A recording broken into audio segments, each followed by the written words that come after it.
De Monsieur déconfinement à Monsieur crise sanitaire. En juillet dernier, lors de la passation de pouvoir à Matignon, Édouard Philippe demandait à Jean Castex d'être bon. Il nous faudra plus que jamais réunir la nation pour lutter contre cette crise qui s'installait, surtout, dans la continuité des réformes de fond que vous avez entrepris, pour faire en sorte que nous en sortions plus forts et plus solidaires, répondait alors le Premier ministre.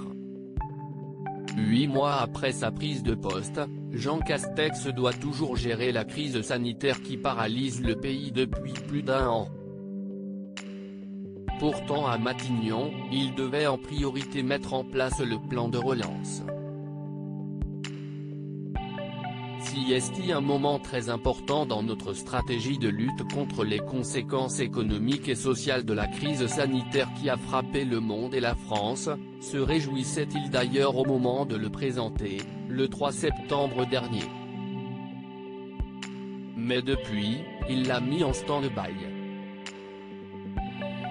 Résultat, le Premier ministre essuie les moqueries de ses collègues. Il est venu pour faire qui veut gagner des milliards avec le plan de relance.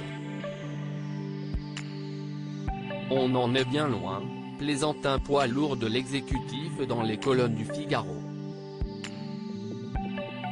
Ça me fait penser au décollage de la fusée dans Tintin. Au gouvernement, Jean Castex est devenu le délégué interministériel au Covid. Plus d'1 an après la mise en place du premier confinement, les habitants de 16 départements sont à nouveau sous cloche pour au moins 1 mois. Des nouvelles mesures jugées insuffisantes par une partie du personnel soignant et pas toujours bien accueillies par les Français. Je sais qu'on va beaucoup souffrir, affirme Jean Castex auprès du Parisien, espérant de tout, en cœur que la situation va s'améliorer rapidement, pour éviter de reprendre des mesures plus dures au niveau national. Jean Castex, plus ça souffle, plus je suis heureux d'être utile et si le Premier ministre cristallise les critiques, il est aussi salué. Selon un député LREM cité par France Info, si est Jean Castex qui prend toutes les balles, alors qu'il n'est pas là pour le coup d'après et fait son boulot à fond. Comme lui, François Bayrou est plus clément.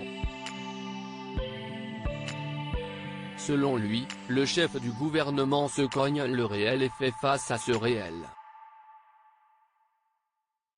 Et ce n'est pas pour déplaire aux premiers intéressés. Plus ça souffle, plus je suis heureux d'être utile, assurait-il dans les colonnes du Monde. Je cherche à agir pour le bien de mon pays, mais ça ne veut pas dire que je veux forcément lui plaire par tous les moyens. Je crois connaître les humeurs du peuple français, qui est contestataire, politique et n'achète rien comptant. Il a horreur qu'on le brosse dans le sens du poil et il est assez grand pour voir si les gens qui lui parlent sont sincères. Si est pour cela qu'il a été nommé.